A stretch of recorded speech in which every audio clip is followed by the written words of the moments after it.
Niko menekuni layar ponsel yang menampilkan chatroomnya dengan Leka. Terakhir kali mereka saling bertukar pesan ialah sebelum Niko menyusul perempuan itu ke resort. Niko gamang. Haruskah ia mengirim pesan padanya? Sudah 2 hari mereka tak bertemu atau komunikasi sejak hari itu. Beberapa saat berpikir, pada akhirnya Niko menggeleng. Ia juga menghapus lagi kalimat yang telah ia rangkai untuk dikirim pada Leka. Mari di sebelah sini, Pak. Suara wanita berhasil menarik perhatian Niko dari ponsel, lantas menyahut sesingkat-singkatnya. Ia memasukkan ponsel ke dalam saku jas hitam. Niko mengekori pelayan tersebut dengan langkah tegapnya, menuruni tangga menuju salah satu meja yang diapit dengan 2 kolam kecil. Suara air mancur membuat suasana menjadi lebih tenang. Bu Elena sudah menunggu di sana, ucap pelayan itu lagi. Niko hanya mengangguk, matanya tertuju pada seorang wanita berambut bob yang duduk membelakanginya, lantas mendekat. Sementara dari tempat Elena, wanita cantik itu meletakkan gelas berisi teh chamomile. Saat mendengar suara derap langkah, Elena tersenyum. Dari ritme dan derap langkahnya, ia bisa menebak pemilik kaki itu pastilah orang berwibawa nan gagah. Hai, kamu datang juga akhirnya, sapa Elena dengan suara lembut saat Niko telah duduk di hadapannya. Elena berdecak kagum. Hatinya mengakui lelaki itu sangatlah tampan, bahkan sederet mantannya yang kebanyakan blasteran pun kalah tampan oleh tunangannya itu.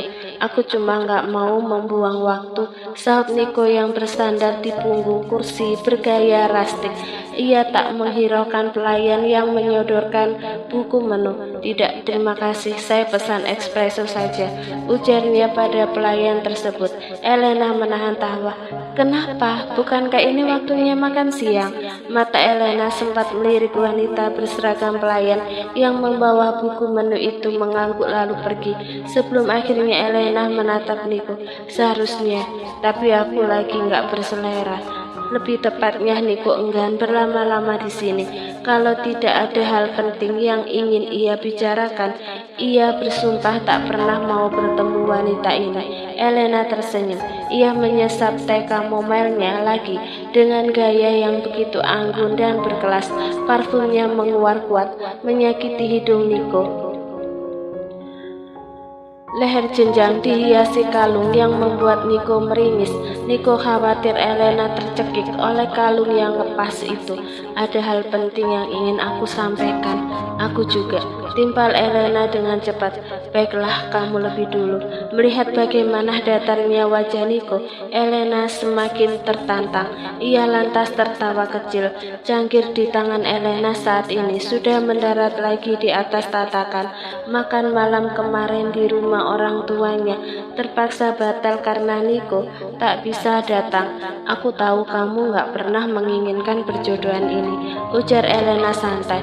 Tapi walau bagaimanapun kita gak bisa putar arah. Kita sama-sama gak bisa menolak. Niko mengernyitkan dahi. Elena yang terakhir kali ia temui sangat berbeda dengan Elena yang sekarang. Saat ini wanita itu berbicara lebih santai dan bersikap dewasa. Lalu Niko membiarkan Elena menyelesaikan kalimatnya. Aku punya penawaran.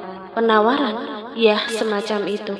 Elena sempat meletakkan kacamata hitamnya dari atas kepala, lalu menyibak rambut yang terkena angin. Ayo kita menikah, setelah itu kita hidup masing-masing. Kamu dengan duniamu dan aku dengan lelaki yang kucintai.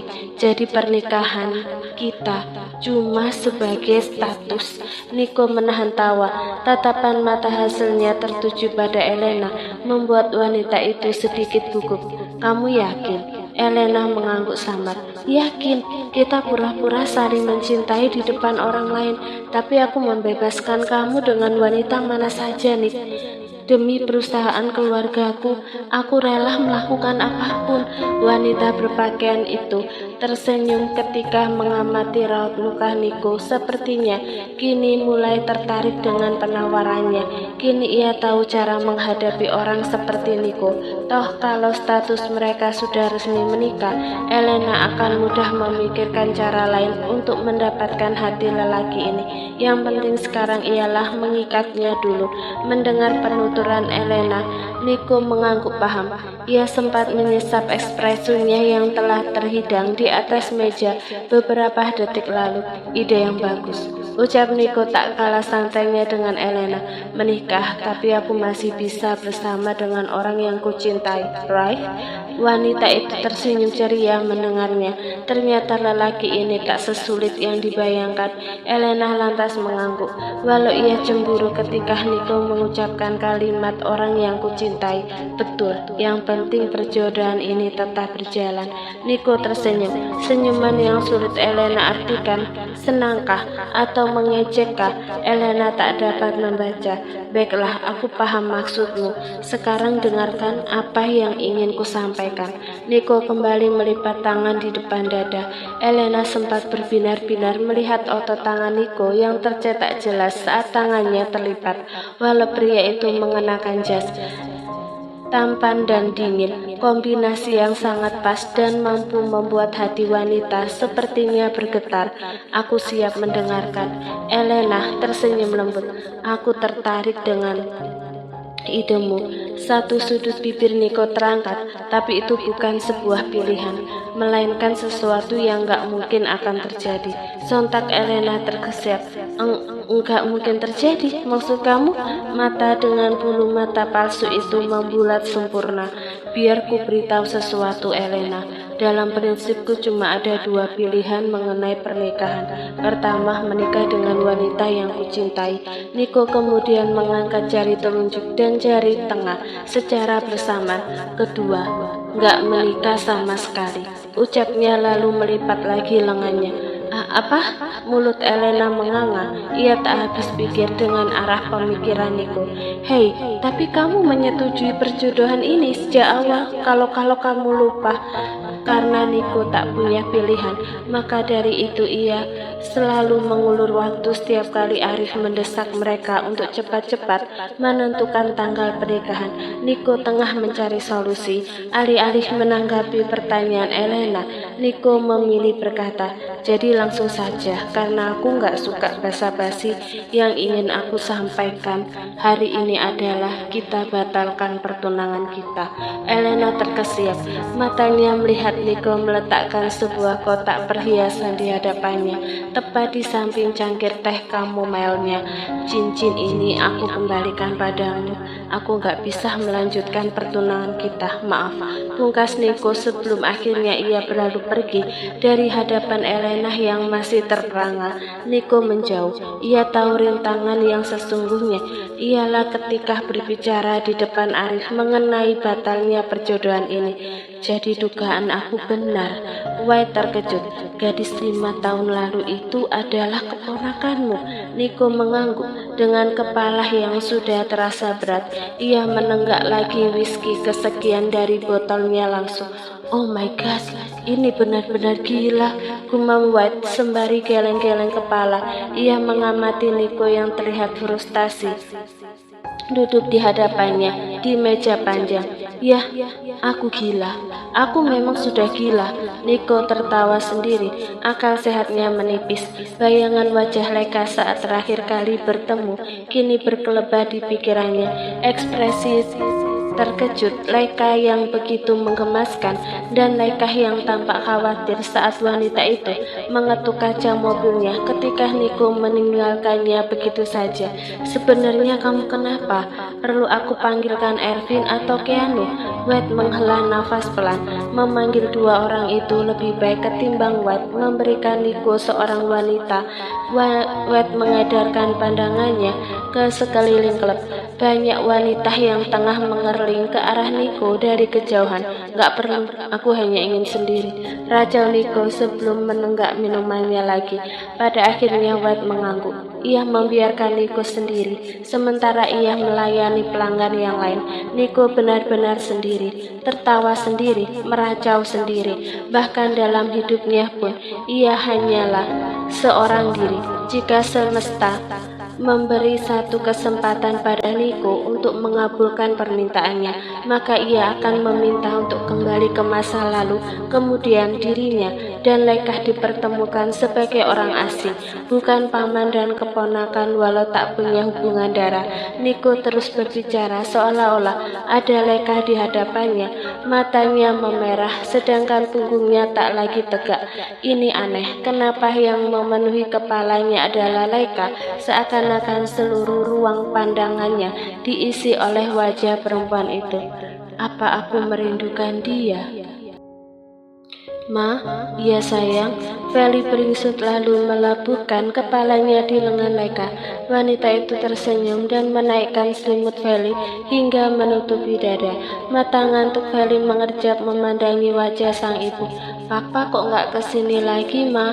Padahal aku pengen main sepeda ditemenin sama Papa, celoteh Feli dengan bibir mengerucut. Lekah menghela nafas. Ia menunduk, balas menatap putrinya. Uncle lagi sibuk, Vel, tapi suka ngobrol di telepon kan? Bagi Lekah, memanggil Uncle jauh lebih nyaman. Entahlah, sepertinya itu ia belum terbiasa. 2 hari ini Niko tak ada menghubunginya, tapi Lekah tahu lelaki itu selalu menelpon Feli ke nomor khusus yang dipegang oleh Bi Asri. Lekah merasa sepertinya Niko masih marah padanya. Suka, Ma, tapi kan nggak bisa main sepeda kalau ditelepon. Lekah terkekeh mendengar jawaban polos dari mulut anaknya. Ia lantas memberi kecupan di dahi dan menepuk-nepuk punggung Feli agar cepat tidur. Uncle kayaknya lagi banyak kerjaan. Kalau nggak sibuk kan biasanya suka kesini. Udah ya, sekarang udah malam. Feli harus tidur. Iya, Ma. Lekah tersenyum mendengar Feli menuruti ucapannya. Hingga tak urung dari 10 menit Feli akhirnya terlelap.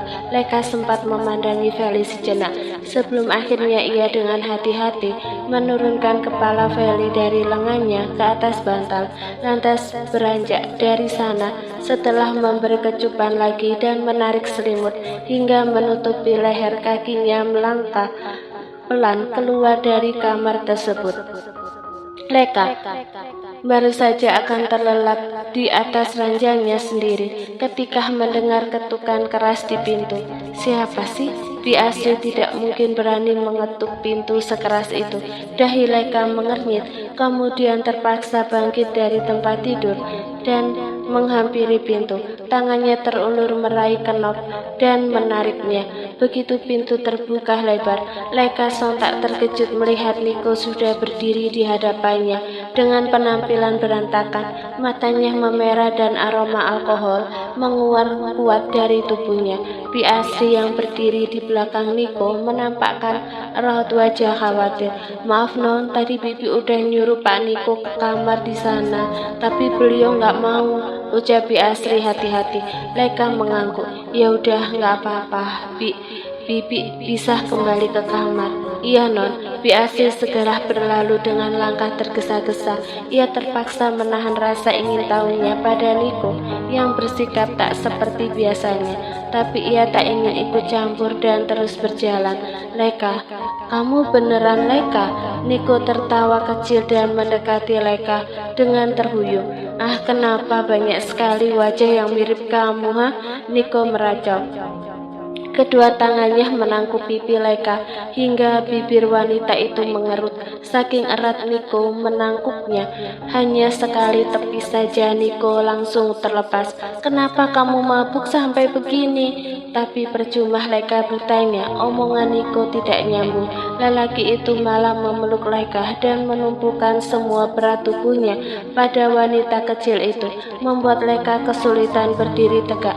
Astaga, kamu pikir tubuh kamu itu ringan apa? Sekuat tenaga Laika mendorong Niko, tetapi lelaki itu malah semakin mendesak, terus masuk ke dalam kamar dan Laika tak kuasa mencegah Niko. Tenaganya kalah jauh. Niko, keluar, aku antar ke kamar kamu. Boleh, tapi kamu juga harus ikut tidur denganku. Laika memutar bola matanya. Cukup sekali aja tidur dengan lelaki mabuk. Aku nggak pernah mau lagi. Niko melepaskan diri dari Laika. Ia mengerjap, lalu menyipitkan mata, berusaha menangkap wajah berbayang yang memenuhi ruang pandangnya. Ternyata ini Laikaku yang asli, lebih cantik, ucap Niko menampilkan serengean di bibir tipis itu. Mana ada aku yang palsu, ada-ada aja. Laika geleng-geleng kepala, tubuh tinggi ramping Laika berusaha memapah Niko keluar dari kamar, tapi lelaki itu malah berbalik. Kedua tangan berototnya melingkari punggung Laika, mendorong hingga Laika terpaksa berjalan mundur. Walau mabuk, akan tetapi tenaga Niko masih kuat. Laika tak kuasa melawan, tubuhnya terasa melayang dan tiba-tiba mendarat di atas ranjang. Laika sempat merasa sesak saat badan Niko yang berat dan kokoh itu. Niko, lepas, kamu mabuk. Laika mendorong bahu Niko, namun sia-sia saja rasanya. Tenaganya seringan kapas dan tak berpengaruh apa-apa bagi lelaki itu. Kenapa kamu membuatku jadi segila ini? Laika menghentikan aktivitasnya. Kedua tangannya terkepal memegangi kemeja Niko. Ia mengamati mata Niko yang memerah, tengah menatapnya. Aroma alkohol semakin kuat dari jarak begitu dekat, sedangkan siku lelaki itu tertekuk di sisi kiri dan kanan tubuh Laika. Gila, apa maksudmu dengan gila? Niko terkekeh-kekeh. Kamu pura-pura nggak tahu. Hei, baru kali ini aku gila karena perempuan. Telapak tangan Niko membelai pipi Laika. Kulitnya terasa halus dan hangat. Laika tercekat. Tidak, ia tak boleh terbuai. Laika masih kesal pada Niko gara-gara marah dan meninggalkannya begitu saja hari itu tanpa mau mendengarkan penjelasan darinya. Laika baru akan menjawab ketika tiba-tiba mulutnya terbungkam, bibirnya terasa lembab dan hangat oleh Niko. Karena kesal tak diberi akses masuk lebih dalam, Laika meringis sambil berusaha memberontak, tapi sia-sia. Perempuan itu akhirnya menyerah, lantas terpaksa berharap ia mendapat pasokan oksigen, tapi yang didapat malah Niko memperlakukannya dengan kasar dan Laika tak suka. Merasa sesak dan butuh bernafas, Laika cukup keras agar pria itu menghentikan aksi gilanya. Apa-apaan kamu? Seketika Niko melepasnya. Tanpa ia sadari, bibirnya sedikit berdarah. Kamu yang menyakiti duluan. Laika terengah-engah, memanfaatkan kesempatan itu untuk menghirup oksigen dalam-dalam. Niko menengus, tapi detik berikutnya pria itu ambruk. Laika sambil terus meracau, matanya terasa ngantuk. Batalkan perjodohanmu. Aku nggak sudi melihat kamu menikah dengan lelaki lain. Batalkan sekarang juga, atau Laika mengernyitkan dahi. Akan apa? Tanyanya. Ia tak kuat lagi menahan berat tubuh pria itu. Saat tak ada jawaban dari Niko, Laika mengerahkan tenaganya, mendorong tubuh itu hingga berhasil berguling ke samping. Laika bercak lidah ketika ia mendapati Niko sudah mendengkur pelan. Laika bangkit. Ia melepas sepatu yang masih melekat di kaki panjang lelaki itu. Tak lupa ia juga melepas ikat pinggang dan dasi yang tak terlilit rapi. Dengan usaha keras, Laika membetulkan posisi Niko dan memasangkan bantal di bawah kepalanya. Lantas ditariknya selimut sampai menutupi pinggang. Sebenarnya apa yang membuatmu mabuk seperti ini? Gumam Laika seraya mengamati wajah Niko yang tampak damai. Mata yang semula memerah kini terpejam. Deru nafas yang sempat memburu saat ini berubah teratur. Apa karena perjodohan kebodohanku, tapi rasanya nggak mungkin. Laika menggeleng, kemudian mematikan lampu dan keluar dari kamar itu. Malam ini, Laika memilih tidur di kamar Feli. Niko mengerang. Tangan lelaki itu memegangi kepala yang terasa sakit saat ia bangun pagi-pagi. Tak butuh waktu lama untuk ia mengenali ruangan yang ditempatinya saat ini. Aroma floral yang khas dan interior ruangan kamar berwarna krem membuat Niko tahu jika saat ini ia sedang berada di kamar Laika. Niko bangkit. Ia lihat penunjuk waktu di dinding, masih menunjuk angka 5. Selimutnya tersingkap dan Niko baru sadar pemilik kamar ini tak tidur di sana. Lelaki itu memijit pelipis, berusaha mengumpulkan memori semalam. Kenapa bisa sampai di rumah ini? Setelah berpikir beberapa saat, akhirnya Niko ingat semalam ia menelpon sopirnya. Alih-alih pulang ke apartemen, Niko memaksa sang sopir untuk melajukan kendaraan menuju rumah Laika. Niko menahan tawa, menertawakan diri sendiri. Bagaimana bisa kamu jadi sebodoh ini karena perempuan?